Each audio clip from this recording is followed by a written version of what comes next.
नमस्कार, उत्तराखंड एक्सप्रेस में आप सभी का स्वागत है। मैं हूं नीलू। तो उत्तराखंड में कोरोना के कुल मामले अब 33,000 के पार पहुंच गए हैं। सोमवार को उत्तराखंड में 1,043 नए कोरोना केस सामने आए, जिसके बाद एक्टिव केस 10,300 के पार पहुंच गए हैं। वहीं पिछले 24 घंटे में 15 लोगों की कोरोना से मौत तक हो गई है, जिसके बाद मौत का आंकड़ा अब 429 तक पहुंच गया है।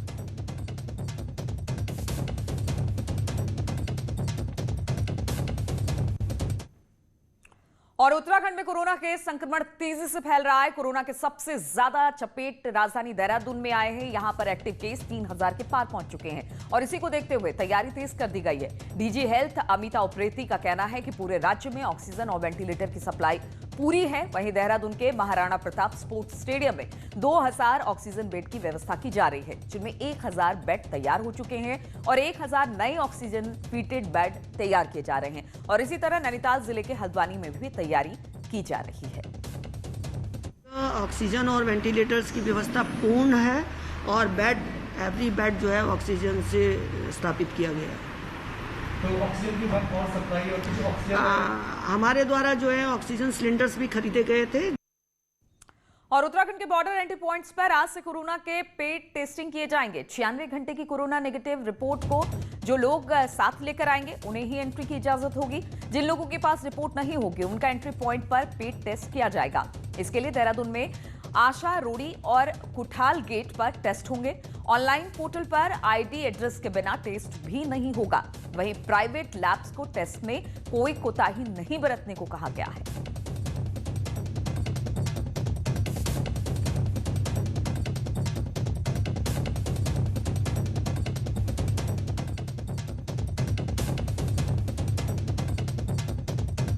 और इसी पर बातचीत करने के लिए सुनील नवप्रभा देहरादून से हमारे साथ जुड़ गए हैं। सुनील, लगातार कोरोना के मामले बढ़ रहे हैं। उत्तराखंड में 33,000 तक पहुंच गया है कोरोना का आंकड़ा।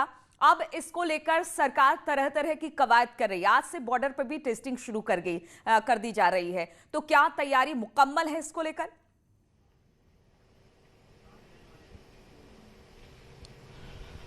बिल्कुल नीलू, जो आंकड़े बढ़ने के साथ साथ जो डबलिंग रेट है वो भी घटकर 21 दिन पर पहुंच गया है। ये कभी 23 और 24 दिन का हुआ करता था। सरकार ने अब एहतियातन ये कदम उठाए हैं कि बॉर्डर पर, चाहे वो दिल्ली देहरादून के बीच आसरोड़ी चेक पोस्ट हो या तमाम हरिद्वार का बॉर्डर हो, वहाँ पर सभी जगह पर जो गाड़ियाँ आएंगी एंट्री पॉइंट पर यात्रियों को चेक किया जाएगा। और ख़ासकर जो हाई लोड 31 सिटीज़ से हैं, जो पहले से ही चिन्हित हैं, वहाँ से जो यात्री आएंगे, वहाँ से जो गाड़ियाँ आएंगी, उनका RT-PCR टेस्ट इन बॉर्डर पर किया जाएगा। ये आसरोड़ी चेक पोस्ट का बॉर्डर है। यहाँ पर ये आप देखेंगे कि बाकायदा ये टेबल यहाँ पर लगाई गई हैं और यहाँ पर जो भी दिल्ली, सहारनपुर आदि शहरों से जो वाहन यहाँ पर आ रहे हैं, उनके यात्रियों के यहाँ पर चेक किया जा रहा है। उनके टेस्ट यहाँ पर आज से शुरू हो जाएंगे, ये बताया गया है। हालांकि अभी सुबह के टाइम पर आप देखेंगे कि यहाँ पर केवल 2 पुलिसकर्मी मौजूद हैं। वो जो तमाम वाहन यहाँ पर आ रहे हैं, जो यात्री यहाँ पे आ रहे हैं, उनका नाम, नंबर, पता नोट कर रहे हैं। उसके बाद उनको जाने दिया जा रहा है। लेकिन बताया गया कि आज से यहाँ पर इनके टेस्ट होने शुरू हो जाएंगे। खासकर हाई लोड 31 सिटीज़ से जो लोग यहाँ पर पहुँचेंगे, उनके RT-PCR टेस्ट यहाँ पर कराया जाएगा और उसके बाद ही उनको जाने दिया जाएगा। बिल्कुल सुनील, और एक सवाल ये भी है, जो लोग उत्तराखंड आ रहे हैं और जिनके टेस्ट सीमा पर किए जा रहे हैं, जो बॉर्डर एरियाज हैं वहां किए जा रहे हैं, उसके बाद एंट्री उत्तराखंड में मिलेगी, तो क्या इसके लिए पहले से रजिस्ट्रेशन करवाना होगा जो उत्तराखंड की तरफ जा रहे हैं, या फिर वहीं पर जाकर कोविड टेस्ट होगा, फिर वहां पर रिपोर्ट का इंतजार करना पड़ेगा? किस तरह की व्यवस्था है इसको लेकर?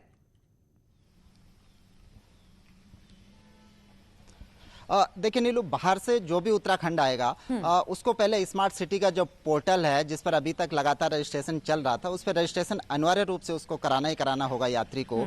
इसके साथ साथ उनको अगर 72 घंटे के भीतर अगर उन्होंने कहीं कोविड का टेस्ट किया है तो उसकी रिपोर्ट दिखा सकते हैं और उसके बाद यहाँ से एंट्री पा सकते हैं। उनको क्वारंटीन भी नहीं होना होगा। लेकिन यदि आप मान लिया जाए आप दिल्ली से चल रहे हैं, आपको पोर्टल पर रजिस्ट्रेशन कराना होगा, लेकिन यदि आपने कोविड टेस्ट नहीं किया है तो यहाँ पर बॉर्डर बॉर्डर पर आपको रोक दिया जाएगा। यहाँ पर आपका RT-PCR टेस्ट होगा।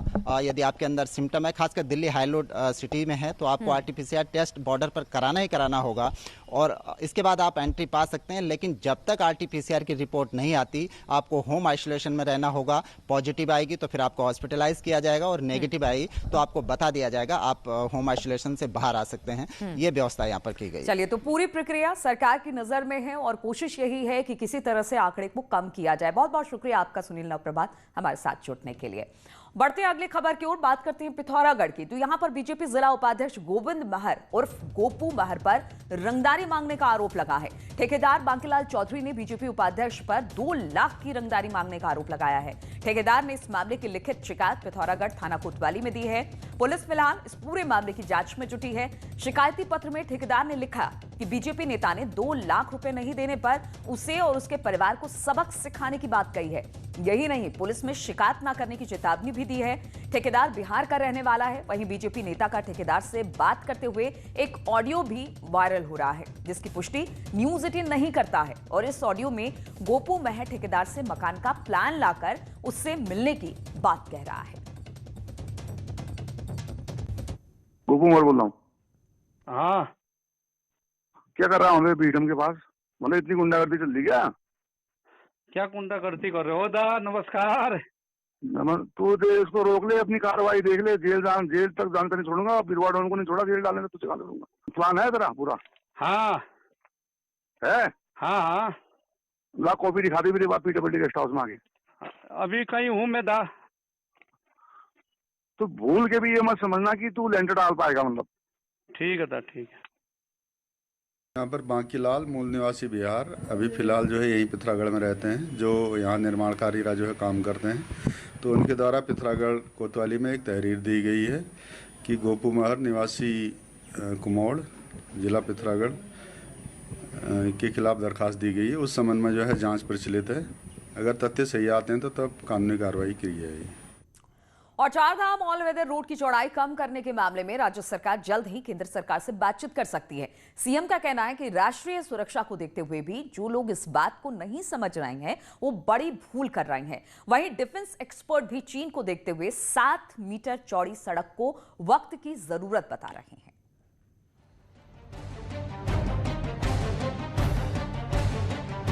पर्यावरण को देखते हुए सुप्रीम कोर्ट ऑर्डर दे चुका है कि ऑल वेदर रोड की चौड़ाई 5.5 मीटर होनी चाहिए, 7 मीटर नहीं। इसी मामले में राज्य सरकार केंद्र सरकार से बातचीत की तैयारी कर रही है। राज्य सरकार का मानना है कि जब चीन जैसा दुश्मन सामने हो तो सामरिक लिहाज से सड़क की चौड़ाई कम से कम 7 मीटर होना जरूरी है। सीएम त्रिवेंद्र रावत का कहना है कि बॉर्डर को जोड़ने वाली ये रोड सिर्फ लोकल ट्रांसपोर्ट के लिए नहीं है, बल्कि इसकी जरूरत देश को है। बगल में हमारी 600 किलोमीटर की सीमाएं जो इंटरनेशनल बाउंड्रीज है, जो उस रूप में भी उसको देखा जाना चाहिए। और मेरा ये मानना है कि हमको इन सड़कों की चौड़ाई ये बढ़ाया जाना बहुत ज़रूरी है। सामरिक सुरक्षा की दृष्टि से बहुत ज़रूरी है। जो लोग इस चीज़ को नहीं समझ रहे हैं, मैं समझता हूँ कि बहुत बड़ी भूल कर रहे हैं। चीन हमेशा से भारत की बड़ी चिंता रहा है और हाल के दिनों में पीपल्स लिबरेशन आर्मी की हरकतों से तनाव और बढ़ा हुआ है। इसलिए राज्य सरकार और डिफेंस एक्सपर्ट के सुर सड़क की चौड़ाई 7 मीटर करने पर एक हैं। देश सुरक्षित रहेगा तो सब कुछ सुरक्षित रहेगा। अगर हमारी सीमाएं सुरक्षित रहती हैं तो हमारे वन भी सुरक्षित रहेंगे, हमारे जंगल भी सुरक्षित रहेंगे, हमारी वहाँ के जो लोग रह रहे हैं वो भी सुरक्षित रहेंगे। तो इस ओर भी ध्यान दिया जाना चाहिए। अगर हम एकल सोच लेकर चलेंगे तो मैं समझता हूँ कि हमारा निर्णय ये सम्यक नहीं होगा। जो हमारे हिमालयन रेंजेस का ये एरिया है ये काफ़ी फ्रेजाइल है, वो जानते हैं, वो बहुत होशियार हैं। हमें उसको ओवरकम करने के लिए मैं समझता हूँ, जैसे मैंने अभी बताया, जहाँ तक मुमकिन हो यस बनाएं और ज़्यादा इस्तेमाल करें टनलिंग का, टनल बनाएं, ये मैं समझता हूँ। ऑल वेदर रोड केंद्र सरकार का प्रोजेक्ट है, इसलिए आगे का फैसला भी केंद्र सरकार को लेना है, वो भी तब जब आदेश सुप्रीम कोर्ट का है और मामला देश की सुरक्षा का है। लेकिन सीएम की तेजी से उम्मीद है कि जल्द मामले में खुशखबरी मिलेगी। दीपांकर भट्ट, न्यूज़ 18, देहरादून। और अब एक तरफ तो ऑल वेदर रोड से चीन पर चोट की तैयारी है, तो वहीं उत्तराखंड में चीन से लगे सीमा क्षेत्रों में इनर लाइन की बाध्यता हटाकर इसे आम जनता के लिए खोलने की मांग भी अब तेज होने लगी है। लोगों का मानना है कि नो मैन्स लैंड होने के कारण यहां पर चीन आक्रामक रूप से अपनी गतिविधियां बढ़ा रहा है। चीन बॉर्डर पर तनाव है, लेकिन उत्तराखंड की चीन से लगे कई इलाके खाली हैं। लेकिन अब इन इलाकों को स्थानीय लोगों के साथ ही पर्यटन के लिए खोलने की मांग जोर पकड़ने लगी है। पहले पर्यटन मंत्री सतपाल महाराज और अब चमोली विधायक ने इनर लाइन को हटाकर सीमा दर्शन कार्यक्रम चलाने की मांग की है। मानस आगे का बॉर्डर हो, चाहे हमारा नीति घाटी से आगे बॉर्डर हो, वहाँ तक रोड जा चुकी है। अब हम ये कर सकते हैं कि हम सीमा दर्शन यात्रा, इस हम चारधाम यात्रा की बात करते हैं, उत्तराखंड के अंदर सीमा दर्शन यात्रा भी एक प्रभावशाली होगी। और जब भारत का नागरिक बॉर्डर सीमा तक जाएगा तो चाइना को भी लगेगा कि आखिरकार भारत के लोग यहाँ तक आते हैं, तो इसको एक बढ़ावा देने का उत्तराखंड के अंदर आवश्यकता है। उत्तराखंड में उत्तरकाशी, चमोली से लेकर पिथौरागढ़ तक करीब 350 किलोमीटर सीमा चीन से लगी है। चमोली, उत्तरकाशी के नेलांग, सुमला, बाड़ाहोती तो पिथौरागढ़ के लिपुलेख से चीन के साथ व्यावसायिक गतिविधियां चलती थी, लेकिन अब इस बार पूरी तरह से विराम है। बॉर्डर के कई गांव तो खाली करा लिए गए हैं, तो कुछ गांव से पलायन हो चुका है। उत्तरकाशी के नेलोंग, जादुंग गांव खाली कराए गए। अब तक यहां सिर्फ आईटीबीपी की चेक पोस्ट, बाकी पूरा इलाका नो मैन्स लैंड की तरह। चमोली, पिथौरागढ़ के बॉर्डर के गांव भी खाली। गांव में लोगों की जनसंख्या हुई कम। वहाँ के जो यूथ हैं वो कमाई करने के लिए, नौकरी करने के लिए वो नीचे को आ रहे हैं, अर्बन एरियाज में, ठीक है, शहरी इलाकों में आना चाह रहे हैं। और उसके कारण अभी कई गांव में तो सिंगल डिजिट में पॉपुलेशन रह गई है, और ये हमारे सिक्योरिटी पॉइंट ऑफ व्यू से बहुत खतरनाक है। चमोली, उत्तरकाशी, पिथौरागढ़ में इनर लाइन तक ही आम लोग जा सकते हैं। उससे आगे जाने के लिए स्पेशल परमिशन की जरूरत होती है। अब ऐसे में इनर लाइन की बाध्यता खत्म होती है तो पर्यटन के साथ साथ सामरिक नजरिए से भी सीधा फायदा होगा। न्यूज़ 18 के लिए देहरादून से सुनील नवप्रभात की रिपोर्ट। और बीजेपी विधायक महेश नेगी यौन शोषण और ब्लैकमेलिंग के मामले में बाल आयोग ने भी कार्रवाई की है। बाल आयोग ने आरोप लगाने वाली महिला और उसके पति को समन भेजा है और 19 सितंबर को तलब किया है। बच्ची की डीएनए टेस्ट के मामले में ये समन जारी किया गया है और 19 सितंबर की दोपहर 2:30 बजे बाल आयोग ने महिला और उसके पति को बुलाया है।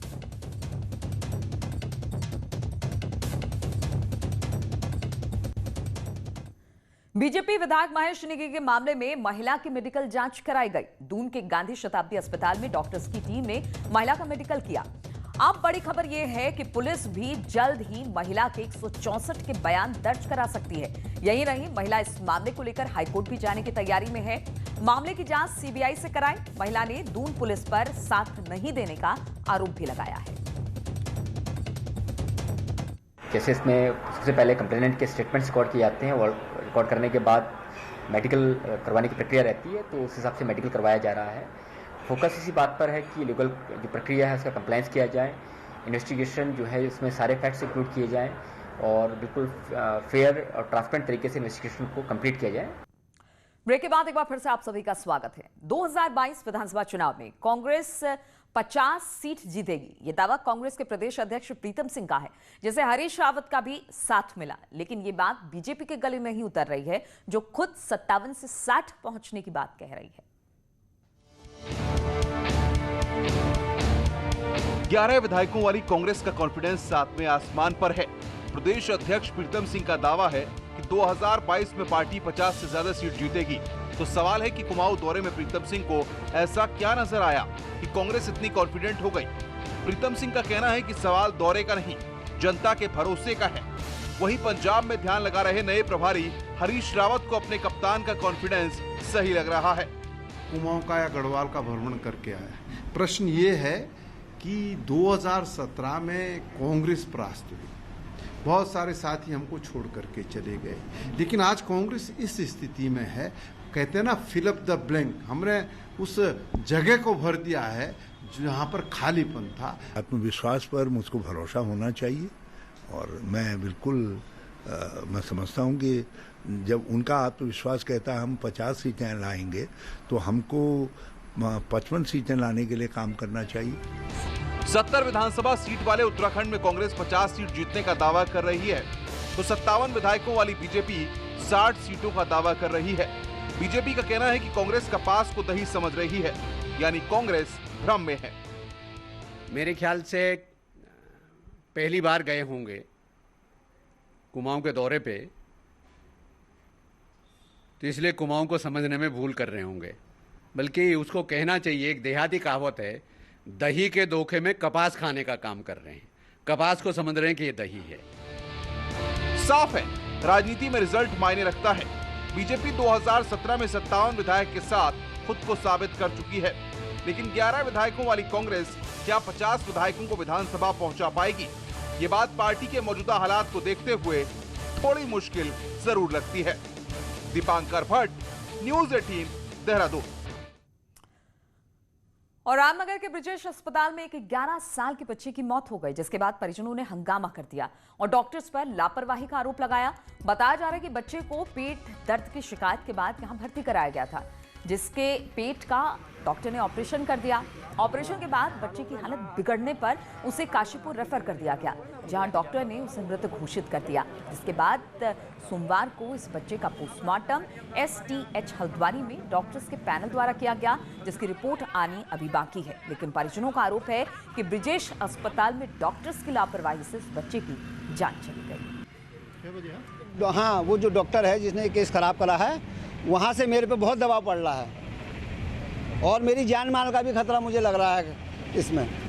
आश्वासन तो वो कह रहे हैं जो चाहो तुम बैठो। आज ही शाम को मीटिंग उसके बाप ने और उसके लड़के ने मेरे साथ जबरदस्ती किसी के थ्रू, मैंने कहा भाई मैं तो अपने रिश्तेदार के साथ खड़ा हूँगा। 12 तारीख में कृष्णा नाम के एक बच्चे का ब्रिजेश अस्पताल में उपचार के दौरान मृत्यु होने की जानकारी मिली थी, जिसका पंचायतनामा कर पोस्टमार्टम के लिए भिजवाया गया था। परिजनों ने डॉक्टर ब्रिजेश अस्पताल के डॉक्टरों पर इलाज में लापरवाही का आरोप लगाया गया था, जिसमें एक रिपोर्ट जिलाधिकारी महोदय को प्रेषित कर दी गई है जांच हेतु। इसमें कमेटी बनकर जांच के पश्चात ही अग्रिम कार्रवाई होगी। और श्रीनगर बेस अस्पताल में 37 साल की कोरोना संक्रमित गर्भवती महिला की मौत हो गई, जिसके बाद नाराज परिजनों ने अस्पताल में जमकर उत्पात मचाया। काफी देर तक हंगामा होता रहा। बमुश्किल पुलिस ने हंगामे को शांत किया। कोविड वार्ड में 12 सितंबर को भर्ती कराई गई महिला की मौत से पहले बच्चे की और दूसरे दिन उसकी भी मौत हो गई। मृतका के परिजनों ने महिला के कोरोना संक्रमण जांच पर भी सवाल उठाने के साथ लापरवाही का भी आरोप लगाया है। दूसरे वार्ड में शिफ्ट कर दिया उनके लिए। फिर कल शाम को बोले कि बच्चा खत्म हो गया, फिर थोड़ी देर बाद बोले कि माँ भी खत्म हो गई। डॉक्टरों की लापरवाही से ये सब हुआ है और डॉक्टर ऊपर से धक्का मारे, पुलिस वाले धक्का मार रहे हैं। ये कोई तरीका है इनका? बच्चे की अंदर ही डेथ हो गई है। आज ये मालूम चला कि उसकी महिला की भी डेथ हो चुकी है। लापरवाही का आरोप परिजन लगा रहे हैं, क्या अब लापरवाही लिख कर देंगे। हमारे डॉक्टरों ने पूरी कोशिश की है। जो भी होगा तुम कार्रवाई करेंगे जो लापरवाही हुई होगी। और एनडीए और नेवल एकेडमी एग्जाम में देहरादून के तन्मय शर्मा ने पहले ही प्रयास में ऑल इंडिया 11वीं रैंक पाकर प्रदेश का नाम रोशन किया है। RMIC ने इसी साल तन्मय ने 12वीं का एग्जाम पास किया और उसके पिता नवीन शर्मा बैंक में अधिकारी हैं। पिछले साल नवंबर में हुए एनडीए एग्जाम का रिजल्ट कोविड के चलते 6 महीने बाद जारी हुआ है। अपनी सफलता का श्रेय तन्मय ने अपने परिवार को देते हुए देश सेवा को ही अपना जज्बा बताया। तन्मय की इस उपलब्धि पर परिवार में जश्न का माहौल है। ये मेरे हीरो मेरे परदादू जी वीर शहीद केसरी चंद्र है। इन्होंने देश की आज़ादी के लिए 24 साल की उम्र में अपने प्राण न्यौछावर करे थे देश के लिए। तब इनको फांसी हुई थी 3 मई 1945 में। और इनसे ही मैंने इंस्पिरेशन लेके RMC का एंट्रेंस दिया था ताकि मैं आर्मी में फौज में जा सकूं। और अवैध भवन और कॉम्प्लेक्स को लेकर हरिद्वार रोड के विकास प्राधिकरण सख्त नजर आ रहा है। मंगलौर में अवैध तरीके से बन रहे एक कॉम्प्लेक्स को सील कर दिया गया। HRDA को शिकायत मिल रही थी कि बिना इजाजत के कॉम्प्लेक्स का निर्माण किया जा रहा है, इसलिए कॉम्प्लेक्स को सील किया गया। साथ ही नोटिस भी अब इसको लेकर जारी कर दिया गया है।